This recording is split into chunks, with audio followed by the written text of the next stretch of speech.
Just fucking do it. Subscribe now. Track records. The gal that Jason made CEO of his IT company, his first class. Well, I mean, she grew the company better than Jason did in 10 years and 8 months or 10 months.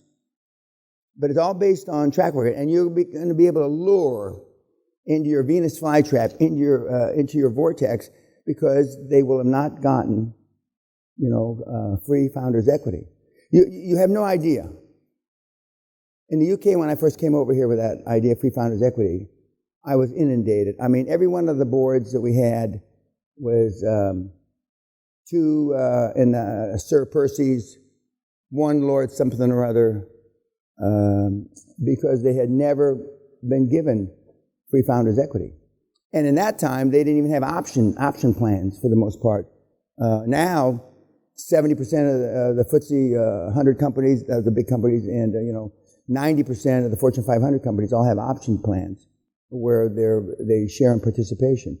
But that's after you join them at a strike price. You're giving free founders equity at 0 strike price. In other words, they get them for free.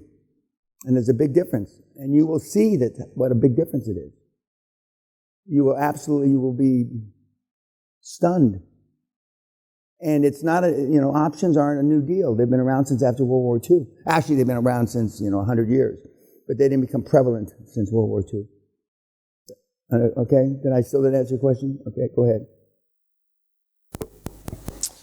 Moving on to the CFO. The CFO is somebody that's a retired former, like Ernst & Young partner. I'm going to cover this as soon as we get off YouTube. I'm going to go through all of this. Okay. If they're board of directors, what qualifies to be a board, I'm going to cover all that in some detail. Okay. Was another question? Yes, sir. So if I find a female chairperson, she's really good, former CEO in my down, whatever you call it, vertical, and she's got M&A experience and looks top notch, you'd take her, but otherwise... They all have to have M&A experience. Everybody has to have been part of a group that took, maybe not from nothing to something, but grew the company, and maybe not exponentially, but maybe they grew it from 50 million to 500 million. They have to have been in that seat, on that horse, and have hit all those speed bumps. They're part of the M&A learning curve. And you don't get it in a book. In fact, one of the interesting things I did many, many years ago, here's this, Shylock has got a problem. Okay? Well, we'll get, he's not sitting here now, but Shylock's got a problem, and that's why he's up here. I used to ask, after, during, you having dinner after a meeting, if they have ever read any books.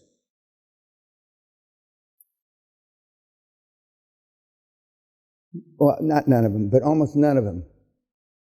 And the only book, and this is more recently, in the last 10 or 20, 25 years, they read Think and Grow Rich. That's kind of a common book. It's been around a long, long time. But all these others, and then for a while in the 80s, Good is the Enemy of Great, which I don't like that book. I have never read it, but people have explained it to me. That was the vogue thing to read back in the day. Good is the enemy of great.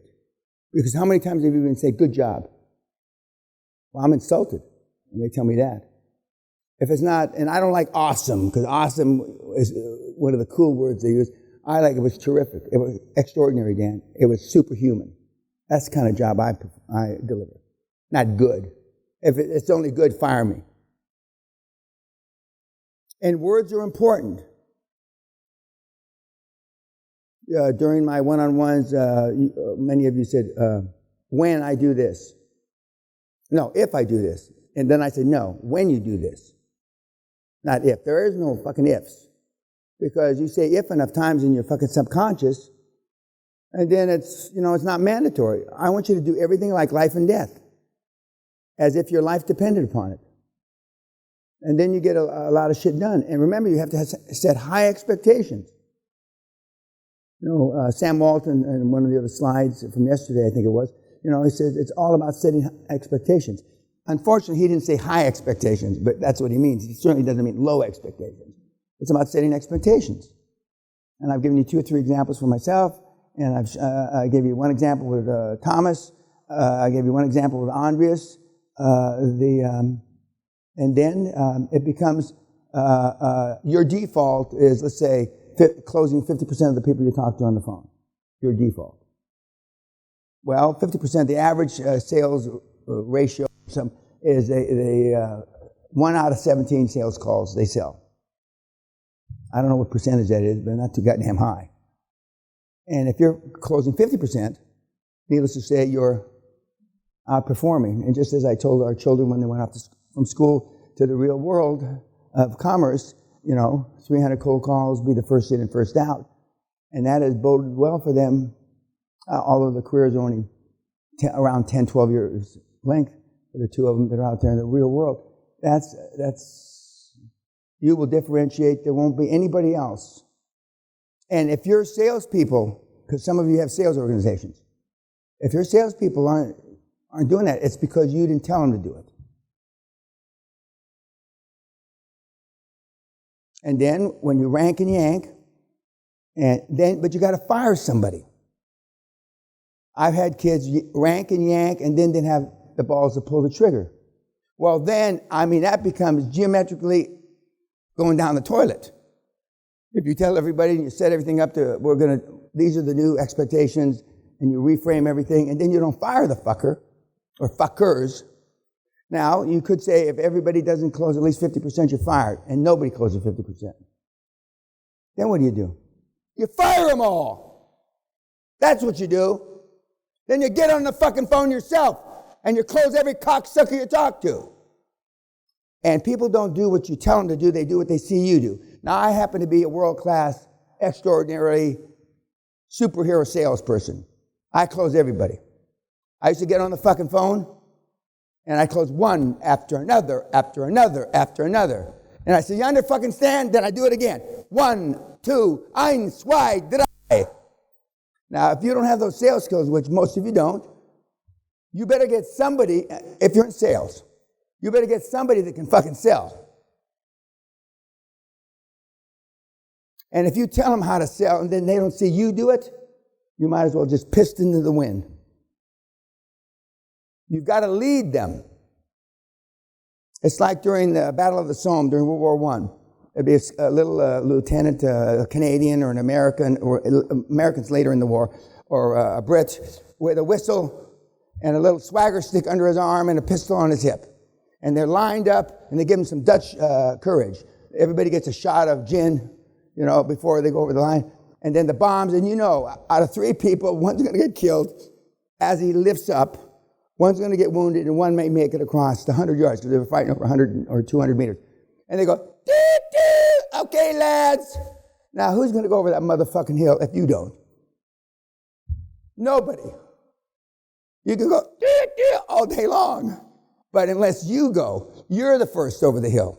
And by the grace of Allah, you don't get your brains blown out, and then they'll follow you. It's the same here. You've got to lead by example. And if you come to work at 11:30 and you leave at 5, what are they going to do? They're going to come at 11:20 and leave at 5:05. You need to be the first in, last out. Same. And if you don't have time to go to the fucking gym, you want to go to the gym, go. They have 24-hour gyms now, right? You go at 3 o'clock in the morning, or you go at 10 o'clock at night, or you do fucking push-ups during the breaks. Okay, any other question? Other question? Yeah. Okay. Now, I put shekels up here, and it's Allah's will that he's not sitting here. Even shekels can do this. Not dressed like that, but even shekels can do this. And his English, we can't judge him on his English, even though I make fun of his English, because he's going to go back and ostensibly do this in his language. So, he can't speak Hebrew as bad as he speaks English. I can't imagine he could if he's accomplished anything. But we've had guys that speak less English than he does. Understand, Les, I told you about Yakinac, who spoke no English, and he did it down in London. Now, some of you will say, well, the English are forgiving. And they are. They're too forgiving. But they got, why they would sell to him and he can't articulate what the fucking thing is a testament to him. A testament to him. But I set the expectation, you ought to be able, anybody can do it in England. I didn't say anybody that spoke English could do it in England. If I'd framed it that way, he probably wouldn't have been doing deals, and he might not even come here. It's about you. They're going to look at you, not dissimilar to the way kids look at you. And what kind of job have you done? Some of you are loving, nurturing parents. That's terrific. They used to ask my father, my aunts and uncles used to tell, my dad was the youngest of 7, Manny, aren't you being too hard on Dad? And my dad would turn to his older sister, who was still alive, and said, yeah, well, how's your program working out with your crack whore daughter? And then one of his older brothers would say, the same thing, and he'd say, how's your program working out with your son, convicted felon's son in San Quentin? And the conversation was over. And just as I've told you 10, 15 times, how's your program working out so far? Well, you're here. You've ascertained that your program is not working out. But that's not going to be convincing enough for when you get back to your significant others. They don't care that you're modeling a guy that modeled one of the great entrepreneur minds of all time. Now, that's either because they don't have confidence in you, even though they tell you they're supportive. Every time one of you would tell me that my significant other is supportive, I just want to roar. I just want to roar. And I'm not talking they're going to be fucking the milkman and shit like that. They may be doing that already. But I'm just telling you that that's not the way it is. They're supportive when it's convenient for them, which may or may not be convenient for you. Any other questions? Yes, sir. What's the best way to deflect from our past work history if we're trying to distance ourselves from the See, you and I are the only two that know your past history. That's why I'm laughing, but go ahead. Yeah, in your opinion, what's the best way to deflect that from when interviewing board members, when speaking with them and they say, hey, what have you done? And I've been digging ditches. Like, what do you do? A lot of guys about your age, go through midlife crisis. Everybody understand what midlife crisis is? You're 38, 40, 42, and it also happens at 50, but 50 is too late. 38, 40, 42, and you haven't done shit with your life. And so now you're worried, fuck, you have a midlife crisis. Women that haven't had a kid by the time, well, it used to be by the time they were in their mid-30s. Now they have kids when they're 40s, and Christ, they even have kids when they're 50s. Gals have their midlife crisis. It's normally associated with being a mother. I've had a turn in my life. A lot of people attribute it, and this works, even though it doesn't work with me, for religious reasons. I was put on this earth to be all I can be, and I certainly haven't done that. And now from 39 forward, and now kids even have midlife crisis earlier as they approach 30 because, everything is accelerated now. The kids today have almost instant contact or communication because of the internet. That's the good news. The bad news is they have instant contact with all the information because then they study it too much. So, but lay it out on the line. Don't bullshit. There are board members that will go on your board. I told you we had double murderers here. And he is thriving in Southern Florida.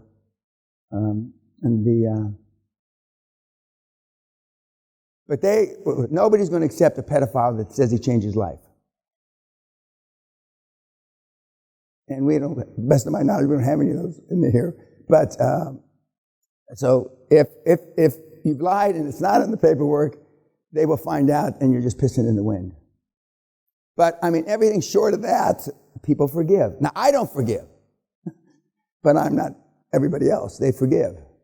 And the reason why they forgive is because everybody in the world has made some big mistake that they're ashamed or embarrassed for, and it's they hide it in the closet. You know, everybody's got a skeleton in the closet.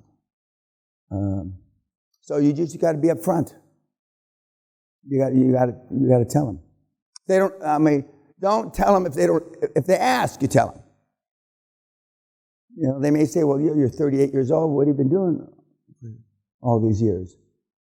And they buy off. And you know, I was born again, and it's like all the gangsters and killers. They get born again. They find God in prison.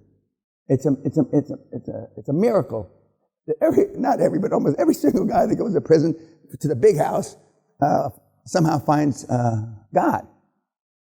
Some become ministers and that kind of thing, which I've never sat on a parole board, even though I was asked a number of years ago, and I said, I can't. Parole board is the boards that would say that you can get out early, you know, on parole. I said I would be, and I'm the wrong guy, because I would taint the other board members, because I don't believe that shit.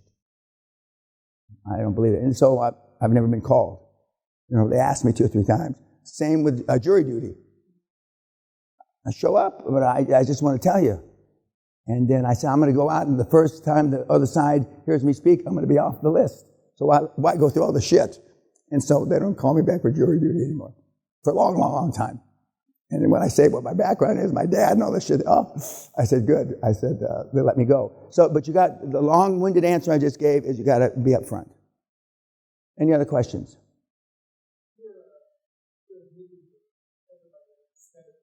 Yes, sir. Because I am old enough, and I've been old enough, and I've been around people in law enforcement all my life. My dad spent his whole life in law enforcement. My military background, I've learned that people can be judged by fact patterns. Fact patterns.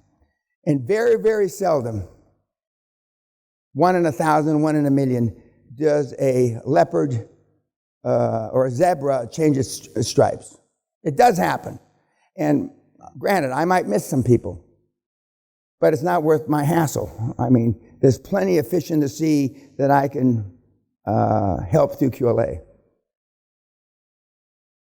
But, I mean, it's tough, you know. Fact patterns of poverty. Tough to break. Some say, you know, almost impossible to break. I know better because, you know, I broke, but I'm one in, I don't know about 1 billion, but there's not many guys like I am. But I've now produced a whole stable of kids that have broken through. All the people on the Hall of Fame, but one was poor. One wasn't poor. They came from money family. Not like Trump kind of money, but money family.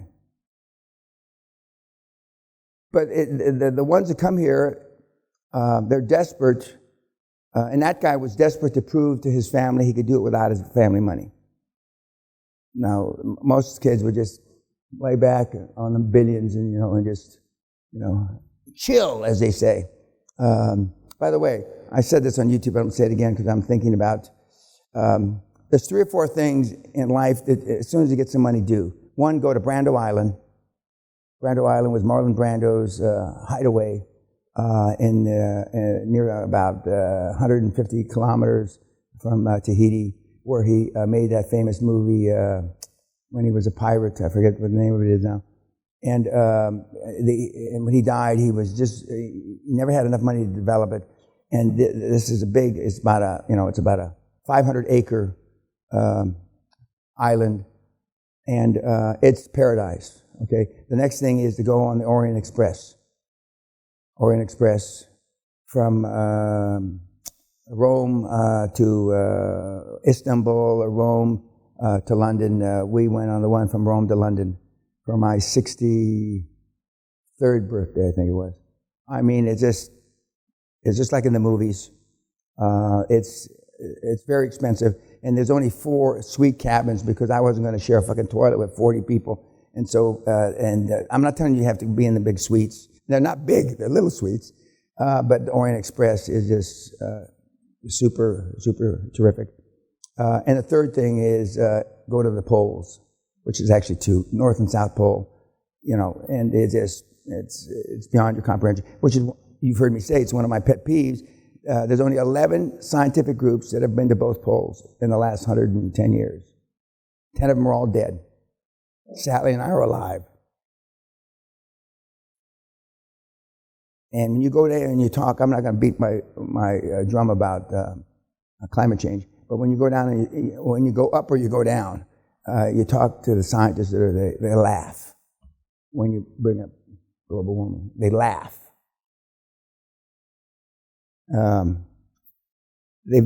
At this time, 10, 11 years ago, when we went there to the South Pole for the 100th anniversary of Amundsen being there, they had drilled about 50,000 cores. And the South Pole's on a mountain, not many people know that. So when you're up there, you're at about 13,000 feet, and you have oxygen deprivation. Sally and I didn't suffer from that. So the scientists are there, and they're all wacko. I mean, they got hair like this, and they're running around in boxer shorts, and when it's 40 below zero, they're like this, they're all wacko. But, and he's going through this core, and he said, 10,000 years ago it was this, and 55,000 years ago it was 2 degrees Celsius warmer than it is today. And you go, well, stop, Doc. And they're all multiple PhDs. I said, could you repeat that? Yeah. 55,000 years ago, and he points at a part in the core, it was 2 degrees Celsius warmer than it is today. How do you know that? And he started going through, okay, we know plus or minus, 1%, we know it, because he says this is all cyclical, the weather. It's all cyclical, the weather. And when people talk about going to the poles, they've never been there. And Sally and I've been to both of them. And we went to the North Pole, which is basically a Russian deal. They're drinking vodka. They drink their vodka, just like in the movies. And they all laugh. It's a joke. He says people wouldn't come to the poles if they really knew the story. The poles aren't going away. They're just not. And even though chunks of ice as big as Israel probably fall into the ocean, not daily, but the best case scenario for global, as they call it, warming, is the water's going to go up 3 meters. That's the best. That's 10 feet, right? New York, Central America, Los Angeles, all of Florida, the East Coast, are all gone. The worst case scenario is 30 feet. 30 feet, the water is going to go up to Chicago on the East Coast, and it's going to go up to the Rocky Mountains on the West Coast. Everything's gone. Virtually all of Europe's gone except the mountains. And it's supposedly by the turn of the next century.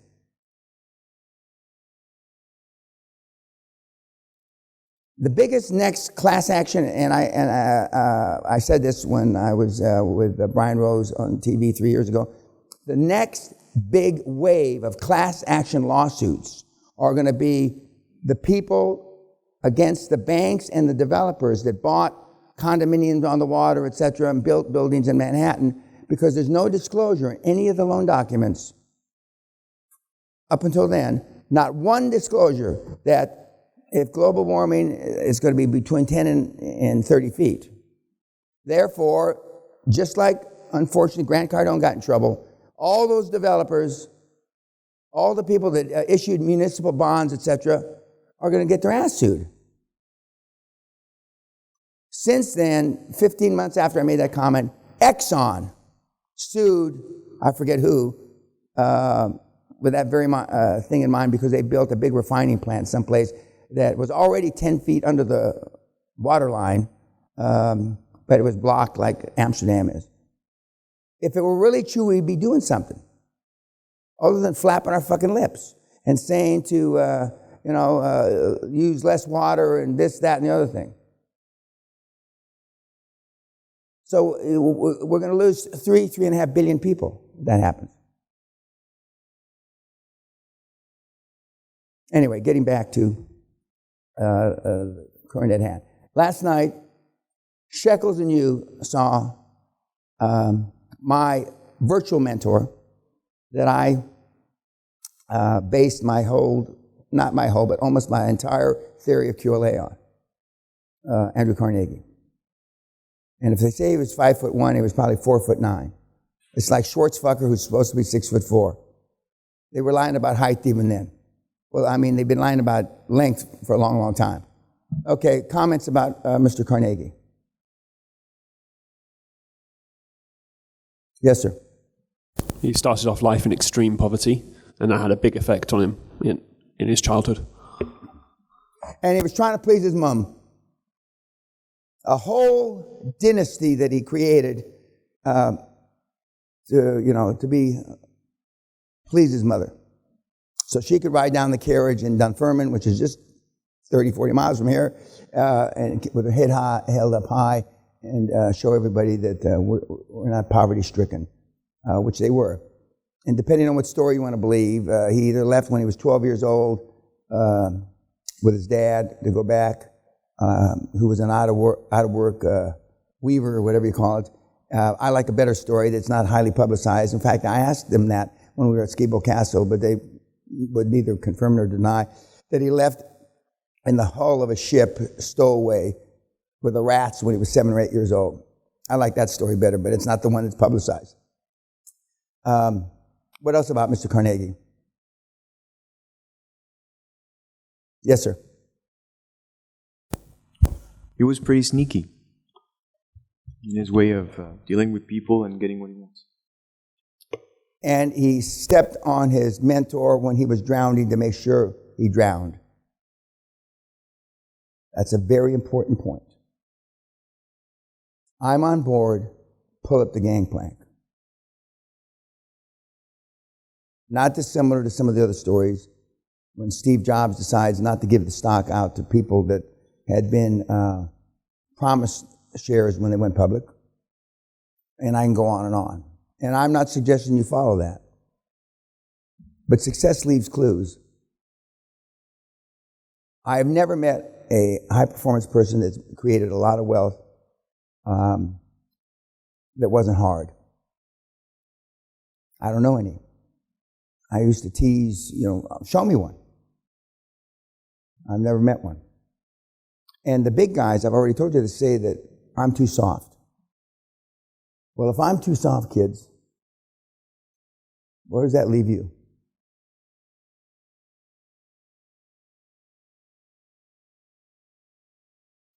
They have this thirst for money, and money equates to power, all of them. And most people that come through the seminar have not even remotely been exposed to that through some distant relative. Because most people always see when they think and do and say, when they see somebody that's created, generational wealth, oh, he was lucky. He was this, he was that. There's a scene in the movie Rudy where Rudy Rudiker's father says, going to Notre Dame isn't for a Rudiker. Playing football at Notre Dame isn't for a Rudiker. Rudiker's work at the steel mill. In truth, Rudy worked, his family came from an oil refinery, but the movie was a steel mill. I tried to get Rudy here back in the 90s, and I was not successful.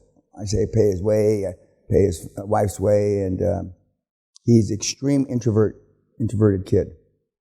But most of you, they come out of blue-collar, working stiff, as they used to call it, when I was a kid, background, that's all you don't dream, but that's all you figure you're relegated for. If your grandfather and father didn't go to school past a such and such a grade, there's a high probability you may not go to school past a such and such a grade. And the only thing that I probably ever did to please my mom is I finished school when I came back out of the military to be the first on her side of the family to have ever completed university. And I didn't need a complete university. That was a waste of time for me. Anything else about, yes, sir? He was a coward, a thief, and also has spies in his own company to make sure there are no unions. And what? Well, I agree with him about the no union. So, I mean, and I'm not a coward nor a thief, but okay, keep talking. And what are the two other things you told 5 things to do? The Brando Iceland, Orient Express, go to the polls, and what are the 2 other things? No, well, if I said 5, I misspoke. I said Brando Island, I said Orient Express, I said the polls, which are 2 things, but it's 1 thing, but they're 2 polls. I mean, it will change. The silverback gorillas in Ghana.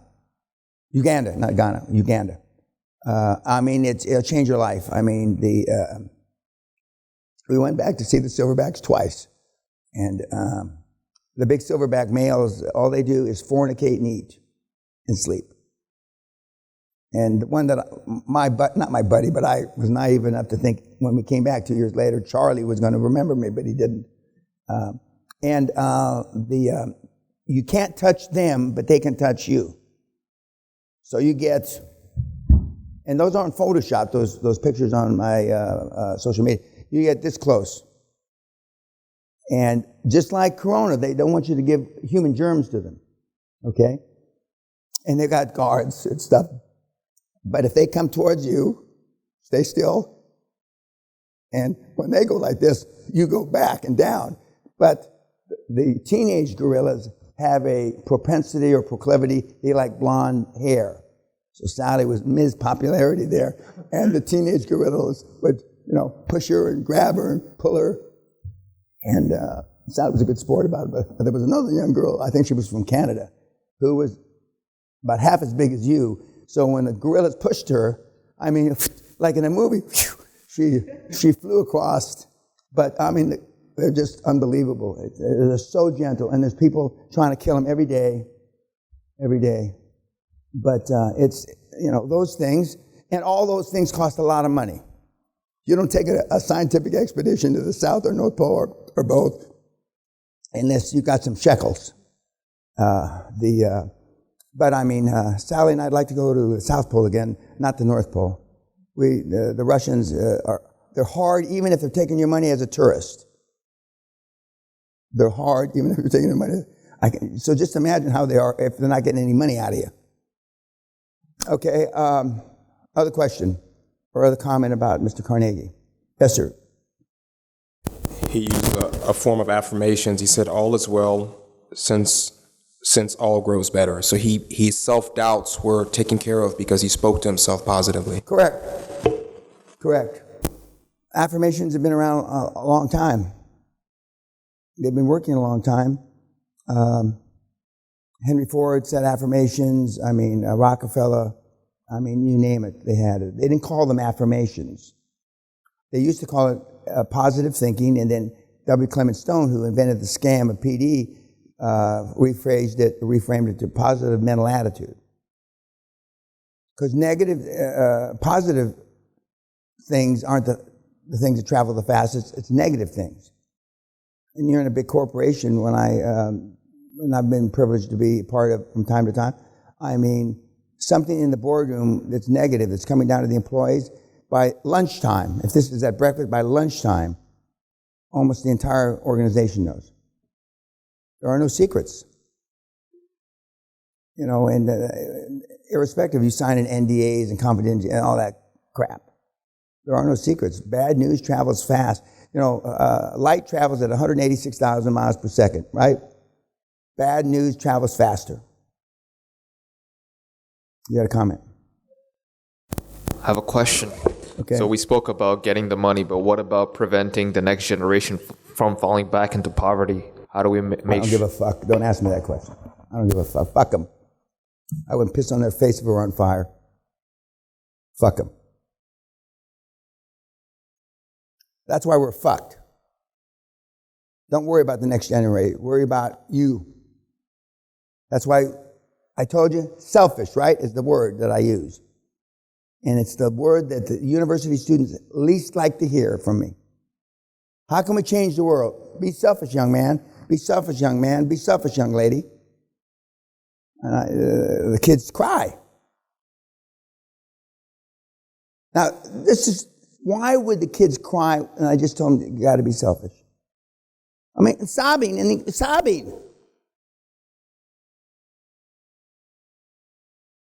What is the sobbing going to accomplish? Nothing. What else about, yes, sir? He took a job in a telegram shop, so he had exclusive access to information about all the businessmen in the area. Correct. Inside information. Now, I'm not suggesting that's he was trading on inside information. Trading on inside information is illegal. And it was even illegal then, but it was hard to prove then. Yeah, I mean, all the icons of the last 150 years have got big skeletons in the closet. But they weren't trying to hide it then. It's only the people that came 50 years later and they're trying to reframe their legacies.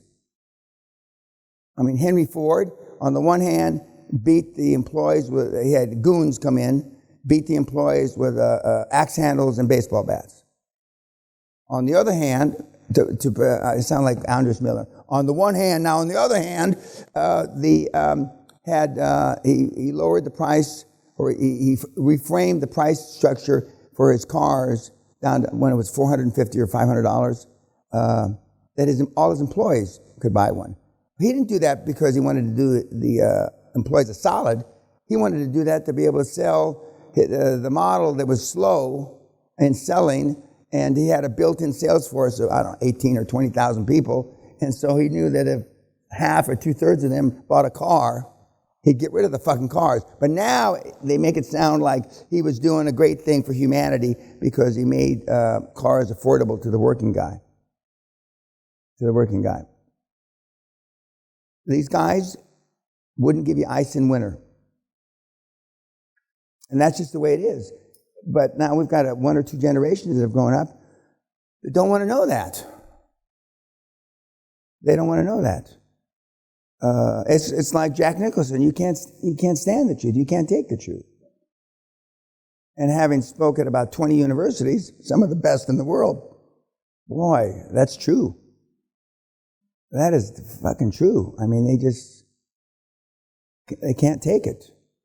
Not only can they not take it, they don't want to know. They just don't want to know. Another comment or question about Mr. Carnegie. Yes, sir. I was just wondering if he had planned from the beginning to become extremely rich and then sell off everything and buy back his conscience, or? Oh, well, I don't believe Mr. Carnegie had a conscience. But there's a reason why, again, he's the only that I know of, correct me if I'm wrong, super magnate icon, British, that doesn't have a title. He didn't get an OBE, an MBE, or fuck BE, nothing. They just had the Queen's List published yesterday, or I forget what. Some of the dipshits on there.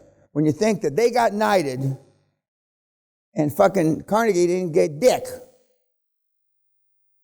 Carnegie did change the world. Absolute. And he got dick. Well, there's a reason. I don't know exactly what it is, but I've already surmised a couple things, speculated. But all he wanted to do was make money to make his mom proud. His mom then passes away. He was not in great health, which not many people talk about. He thought he should have a kid, so at around 50, I think, he found some woman and had a kid by her. He had hoped what I read, or not read, what I hear, and especially after being with a historian a few weeks ago, my birthday, he wanted to have a boy. But he only had enough lead in his pencil to produce one, so it wound up being a girl. And I'm sure he loved her just as much as he would have loved a boy. What a shit.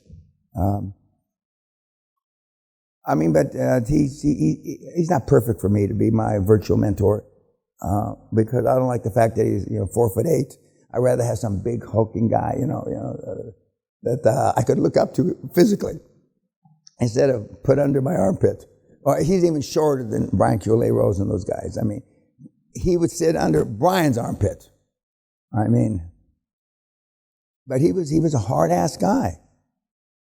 He was hard-ass. Again, they're all hard-ass, and you're not. Doesn't mean but you got to have somebody around you.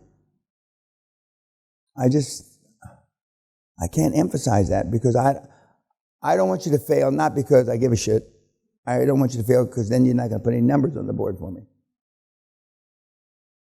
But somebody's got to be tough. And not tough by Dan's standards. Because you're not going to find too many board members as tough as I am. But just tough. And that's why the first mistake they make, and subconsciously or indirectly, you bring people on the board that you feel comfortable with. You want to bring people on the board that you don't feel comfortable with. You want to bring people on the board, God, I could have never done that. God, how did he do that? Those are the kind of people you want on the board. And by definition, that'll be hard because all your life you've associated with people that are kind of like you. If they want to chill and go to this is an old analogy, the sports bar, and drink beer and fart, 20 years from now, they're going to go to sports bars. Sally and I went to a sports bar in Oklahoma a few years ago. We were there, and the meeting got fucked up, and so we couldn't make reservations at any restaurant. First thing Sally looks for is, are there any Michelin restaurants? In Tulsa, Oklahoma, I don't believe there are. So we went to a sports bar. And Sally said, why are there 40, 50 TVs, all the screens all around the room? You know, sports bar? And I looked around. And then she said, wasn't Muhammad Ali, Muhammad was fighting in one of the screens. Didn't he die a long time ago? And then I said, most of these fighters, they're all dead. Rocky Marciano's dead. The old Celtics from the old days when they won. So, why are they watching them? They come here to see ostensibly better times, and almost everybody relates to sports. I'm not one of them for all the reasons I told you before because I didn't have any sporting ability. But Sally didn't understand why they all sit in there. And she says, is everybody fat in here or is it my imagination? I look, no, there's a skinny one over there. And she says, you're buying ribs and chicken wings and dip and shit and nothing that's good for you. And Sally's having a salad, several glasses of Chardonnay, but a salad. And she couldn't understand that concept. Now, I don't believe, are there sports bars in Britain? There are? Okay. You can tell he and I hang around in different places. The fact that he even knows that. But Sally's first definition, if the town's worth a while, is how many Michelin star restaurants does it have? And we try to avoid to the best of our ability. Anything else about Mr. Carnegie? Okay, now you've had a whole spread of guys, no gals, whole spread of guys, with one exception, Steve Ballmer was an alpha male. All the rest of the guys are introverts, insecure, with varying degrees of communication skills. Steve Jobs had pretty good communication skills. So nothing out of the ordinary. The people that you've seen heretofore on the webinars are kind of 1.5 alpha males, all the rest are, and one of those alpha males was a girl. So, but basically introverts, it's pretty obvious that Andreas is not an alpha male. So easily, and that's why I had Shekel's picture up there, anybody that's in this room can achieve. Shekels.